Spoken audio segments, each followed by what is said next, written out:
Thank you so much, Egan, for that wonderful introduction, and good morning, everybody. Thank you for being here. Thank you to Cassie and the organizing committee at Macquarie for this invitation. It's so wonderful to be back, and it's so nice to see you all, old friends and old colleagues. I'm really excited to share my latest research with you. And as Cassie talked about sustainability and resilience in her introduction, unfortunately, not all discourses are quite so positive and hopeful. So today I'm going to share the work I've been doing on eco-fascist propaganda and how white supremacists are exploiting climate change and co-opting green living and climate activism for their own agenda. So I need to give you some warning that the content you will see today contain extremely disturbing language and images. So if you feel the need to leave the room anytime, I'm not going to get offended. Please feel free to do so.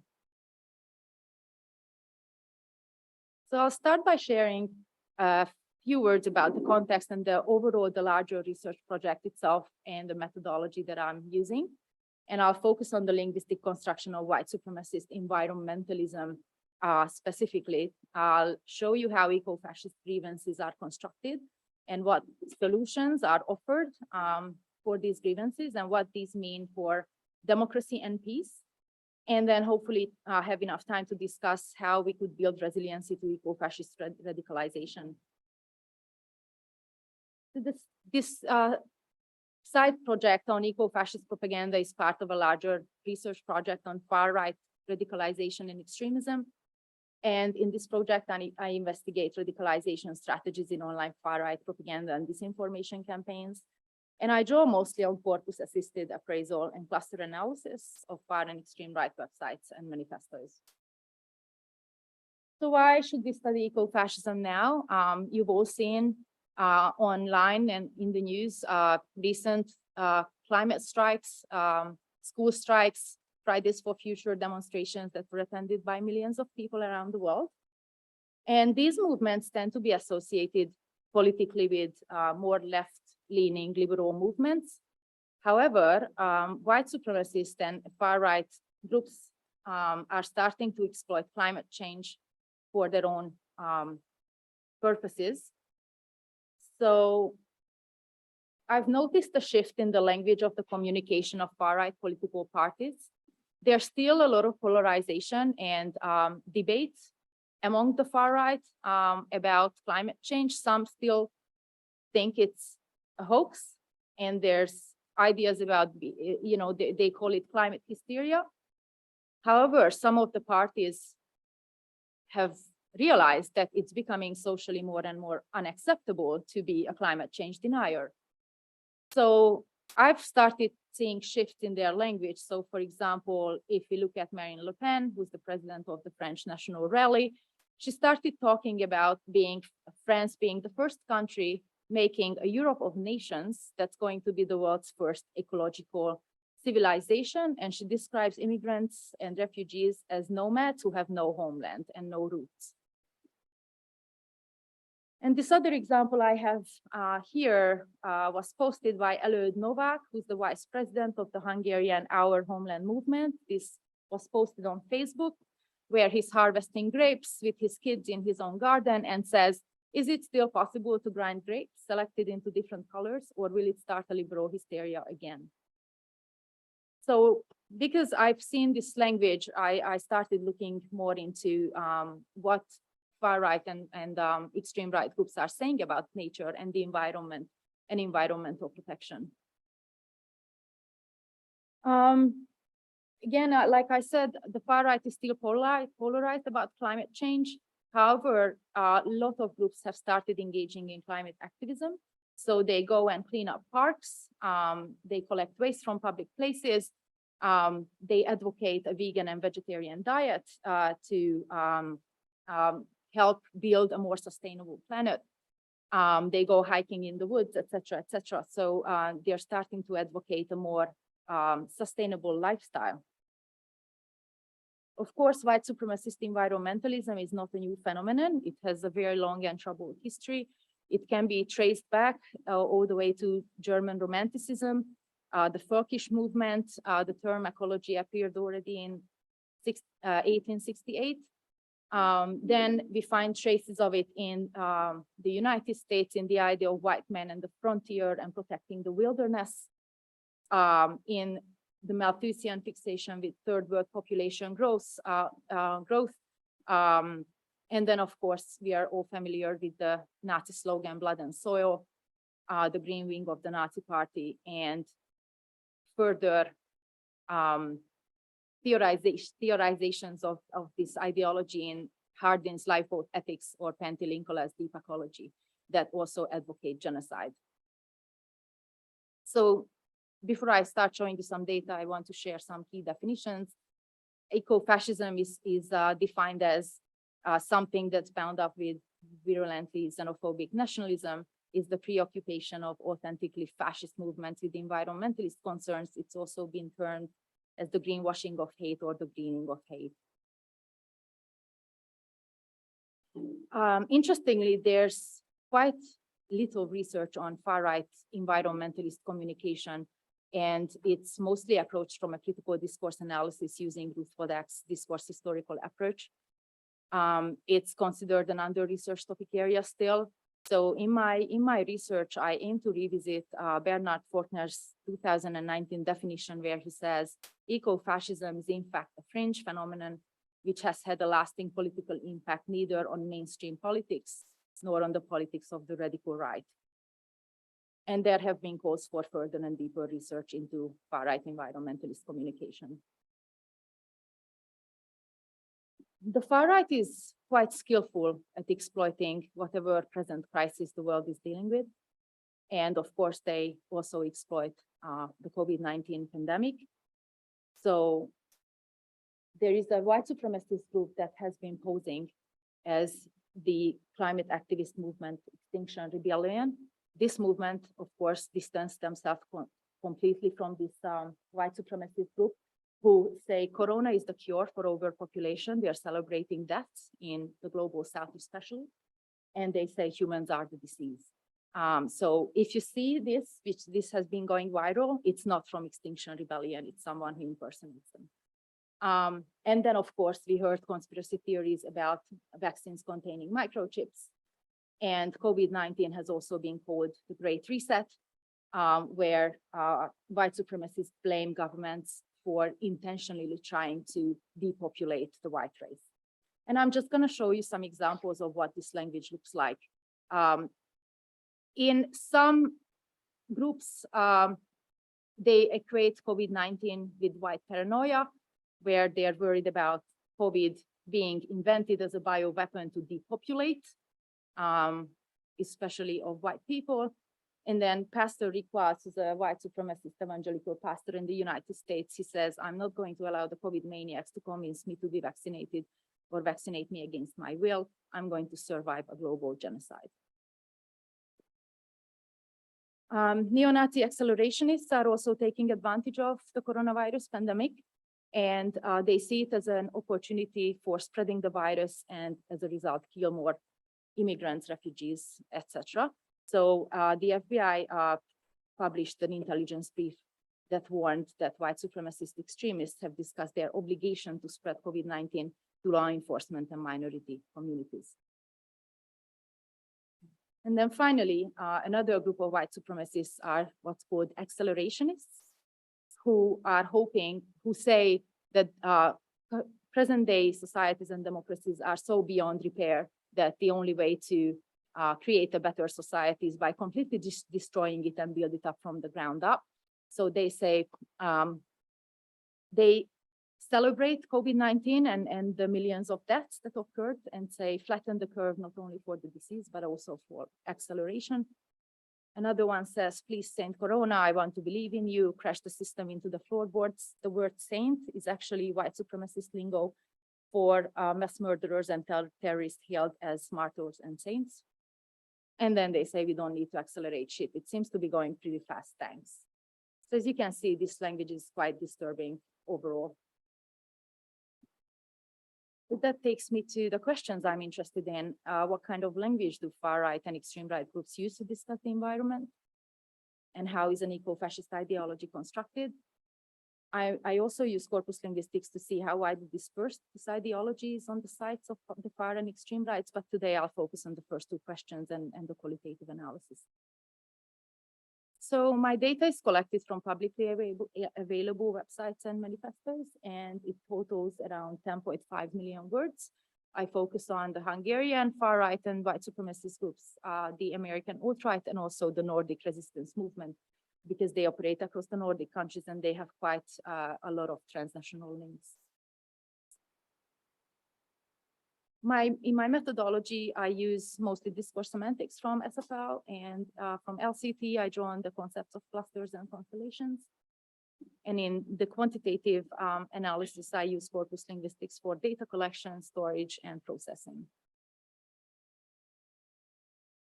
So in my point of departure, I draw on Martin's discourse model of discourse semantics, looking at ideation and appraisal, mostly attitudinal couplings. And I also look at periodicity and identification so that I can track these ideas and how eco-fascist ideas are linked together in propaganda. So just to give you a sense of the data, I use mostly appraisal, and I'll focus on mostly attitude today. So this is all from the Nordic resistance movement. They say things like our immigration policy is not about hate. A nation must be able to defend itself against foreign threats. Or the most alarming and urgent threat today is the mass immigration of foreign races to the Nordic countries. So some key definitions of coupling are worth mentioning. The original definition of coupling appeared in Martin 2000, where he defined it as the combination of ideational meanings and appraisal at a particular point in the unfolding of a text. And the extended definition includes the ways in which meanings combine as pairs, triplets, quadruplets, or any number of coordinated choices from system networks within and across strata, metafunctions, ranks, simultaneous systems and modalities, and at any point along the decline of instantiation, and unfold as a logogenetic process. So I'm just going to show you an example of couplings from the data.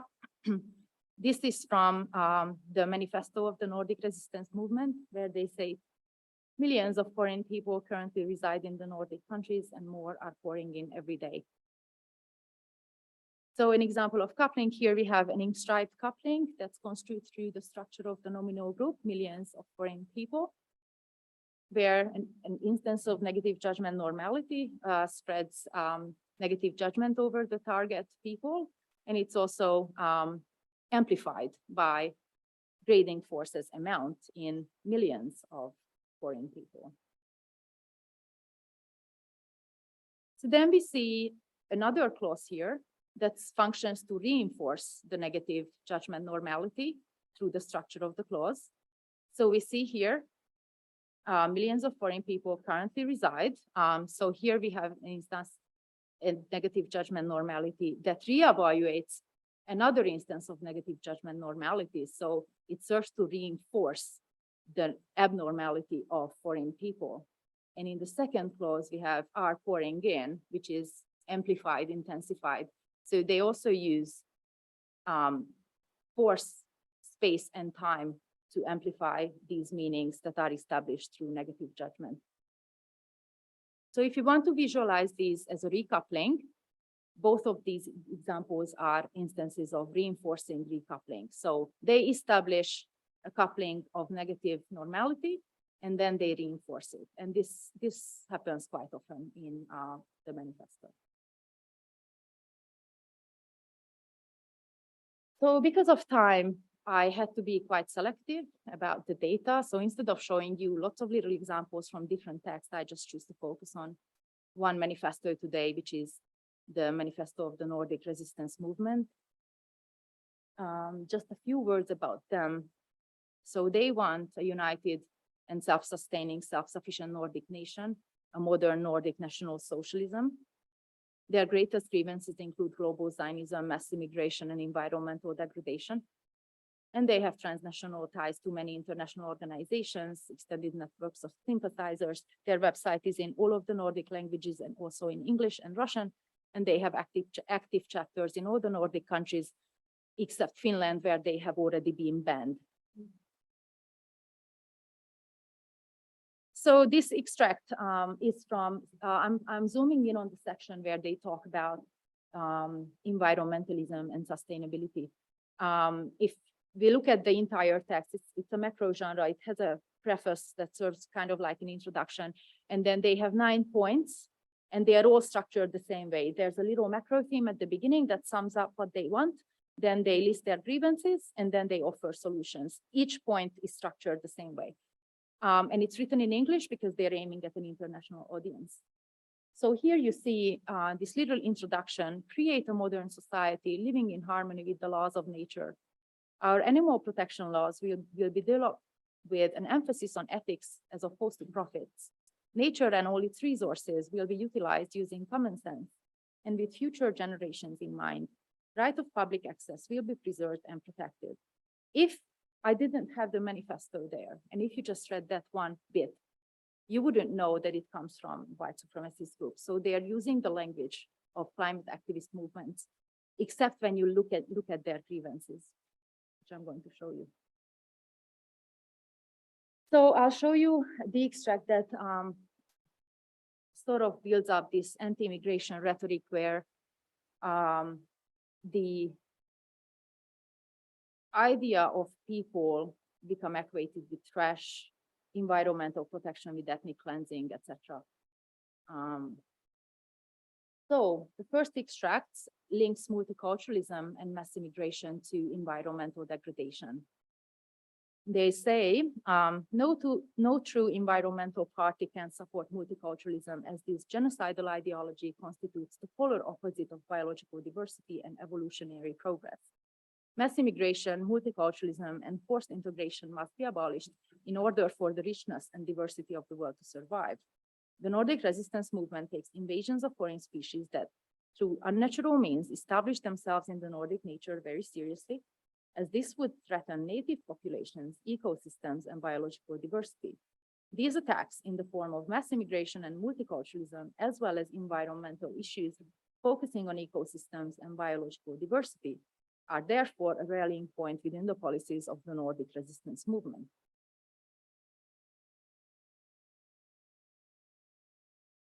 So if you look at the appraisal resources here, the target is the same: multiculturalism and capitalism, multiculturalism, this genocidal ideology, multicultural thought patterns, etc.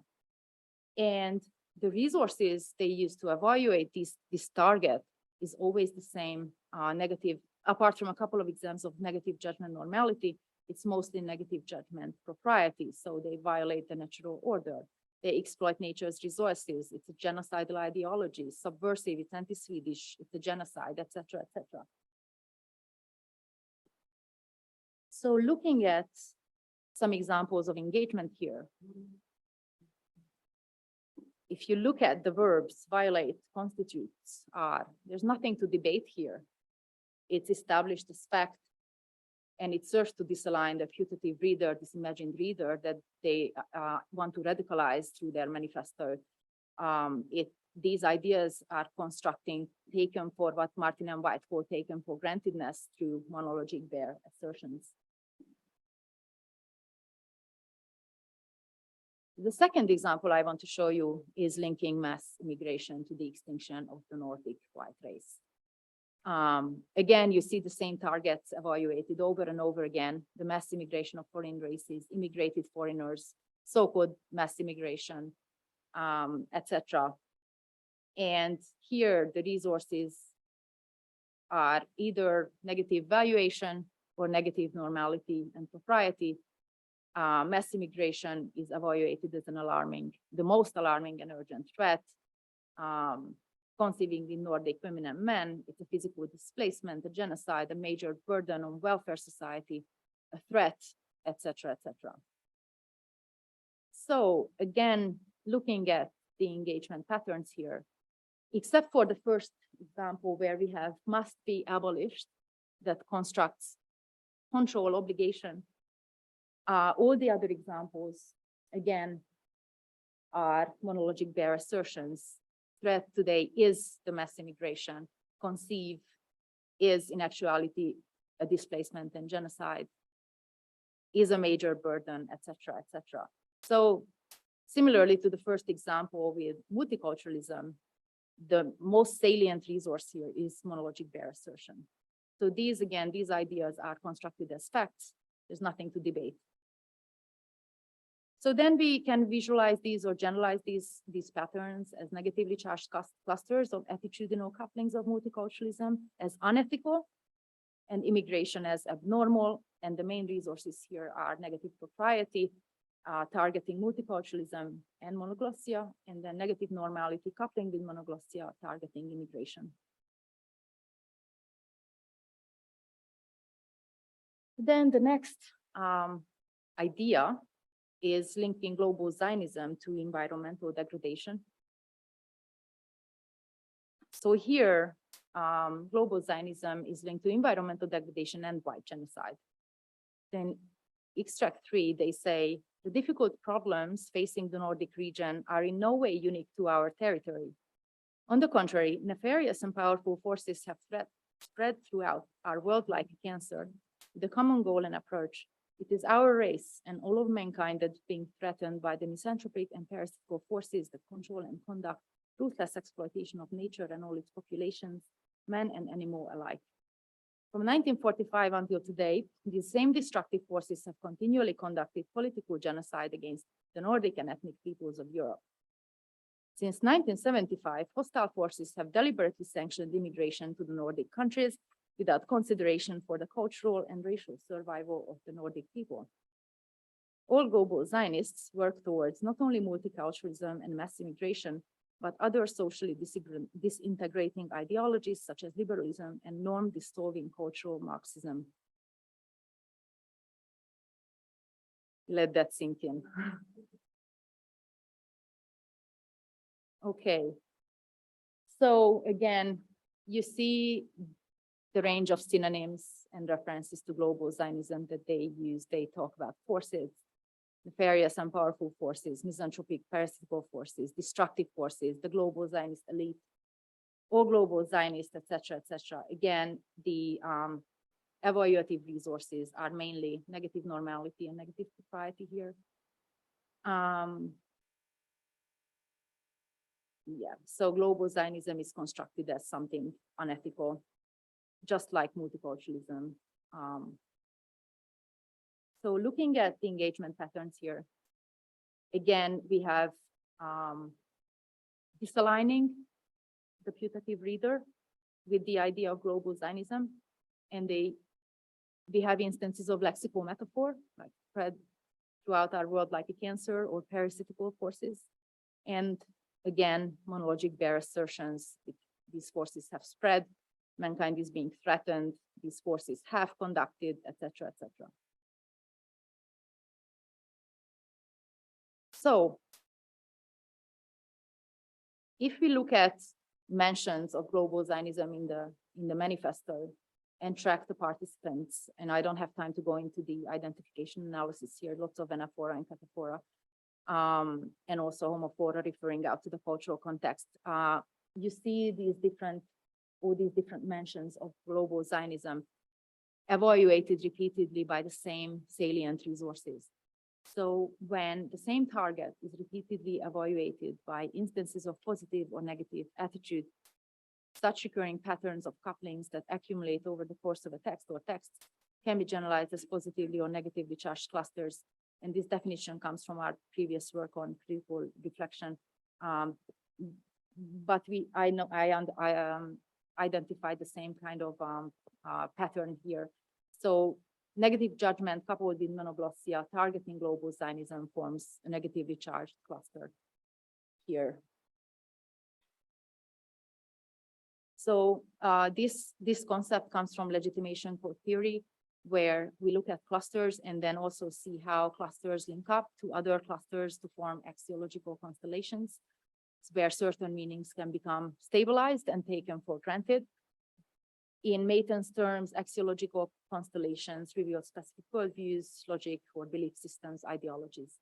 So I was interested in seeing what constellation of ideas these clusters, multiculturalism, mass immigration, and global Zionism are part of. So the way to work out the links between the clusters, we can use theme rim analysis and periodicity. So we see here, for example, in the first line, our race and all of mankind that is being threatened by the misanthropic and parasitical forces, et cetera, gets packaged up as these attacks. Then all its populations, man and animal alike, gets packed up as ecosystems, biological diversity, and that those ideas again get picked up later on in the text: native populations, ecosystems, biological diversity, again, biological diversity in the middle, and evolutionary progress. If you see arrows going what looks the wrong way, remember that this was written by non-native speakers of English. Mass immigration gets picked up. So we've got linear progression there, and then it zigzags, gets packaged up as invasions of foreign species, and then repeated. So we can see how the idea of misanthropic and parasitical forces is linked to multiculturalism, to mass immigration, if we track the periodicity of the text. So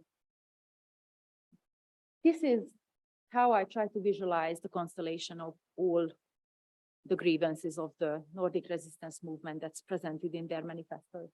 So you see the major cluster is global Zionism, and it's linked to environmental degradation. So the smaller clusters here are to do with urbanization. They complain about industrialization, deforestation, overpopulation, pesticides, GMO, etc. And then environmental degradation has been linked to mass immigration and multiculturalism, and of course the well-known grievances of cultural Marxism, liberal democracy, Nordic genocide, etc., etc. Military control and financial control are specifically linked to global Zionism in the text.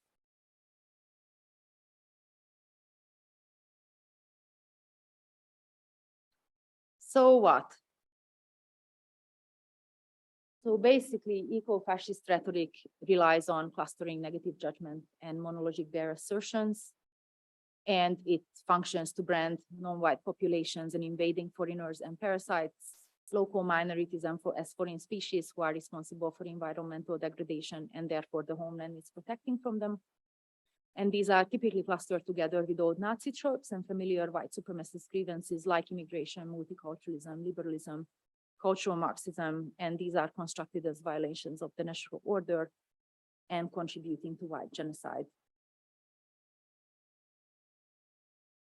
After all the grievances presented in the text, of course, they offer solutions to climate change and how to save our planet.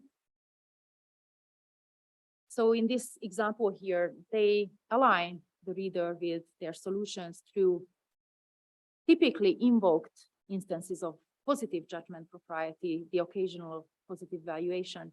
And here, the recurring pattern is grading focus as actualization. So they will be at the forefront of enforcing tougher environmental laws. They will invest in the earth sciences. They'll become a leader of renewable energy. They'll promote this replacement of materialistically wasteful mentality of our society with an ecologically sound mindset. They'll abolish ritual slaughter. They'll increase protection of endangered species, etc., etc. So it's always the same pattern here. And through grading focus as actualization, there are few instances of inscribed negative judgment here, but they invoke it through the resources of graduation. And it serves to align the reader with their solutions. So looking at this oppositional constellation, which in contrast to their negatively charged constellation of grievances, we get a positively charged axiological constellation of their solutions. Their main focus is Nordic National Socialism and is destroying democracy and establishing that one Nordic, pan-Nordic ethno-state. And of course, major focus on environmental sustainability and smaller clusters that concern renewable energy, animal rights, biodiversity, a pure Nordic race, deforestation. Pure Nordic race is linked to the idea of repatriating and deporting foreigners. Apart from the text, I also look at multimodal forms of visual communication, images and memes. The first one is by the Nordic resistance movement as well. And color semiotics is really interesting here. Almost exclusively white supremacists who talk about the environment use white and green. So white for the white race and green for the green land. And then we see an copying of an old SS uniform. So the brown color of the brown land and the red boat font for ecofascism, blood and soul, resurrected visually here, which is quite disturbing. And then we've got, again, by the group that tries to impersonate Extinction Rebellion, they talk about saving the planet by ending immigration, for example. So when does propaganda like this actually result in violence? I'm going to show you two small extracts from two terrorist manifestos. The first one is titled The Great Replacement Towards a New Society We March Ever Forward, and it's written by convicted Australian terrorist Brenton Tarrant, who killed 51 people in 2 mass shootings in New Zealand. And he says, I predict the white race has 15 years left unless we start killing everyone within the next 3 years. The invaders are the ones overpopulating the world. Kill the invaders, kill the overpopulation, and by doing so, save the environment. So running this text is more than 70 pages long, and it's not very clear, not very well written, it's rambling, but running it through corpus linguistic software called Sketch Engine, you can see the concordance lines in this one text. Kill, different forms of the verb kill occurs 48 times, and we can identify the targets of this killing, the enemies who are the foreigners, the invaders, high-profile politicians like Angela Merkel, Erdogan, etc., etc. So it's very disturbing read. And then my second instance is from the manifesto of the El Paso mass shooter Patrick Crucius. He titled it "The Inconvenient Truth," and it's a pun on Al Gore's Inconvenient Truth documentary.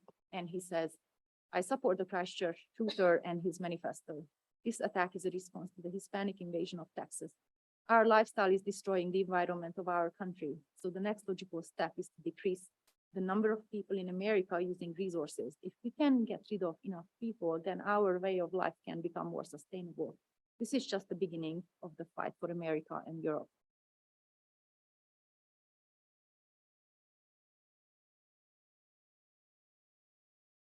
So even though in research, ecofascism is considered a fringe phenomenon, there have been way too many terrorist attacks in the last few years only, starting with the Unite the Right rally in Charlottesville in 2017 that resulted in deadly violence.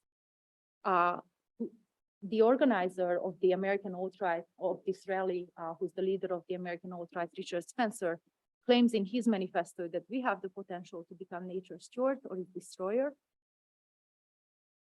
And then we've got the Christchurch massacre, the mass shooting in El Paso, burning down a mink farm in Sweden, and that was claimed by the base, which is a neo-Nazi cell of the American Atomwaffen Division, which is extremely violent. And then the latest example of a mass shooting in Buffalo, New York, which only happened recently, a few months ago.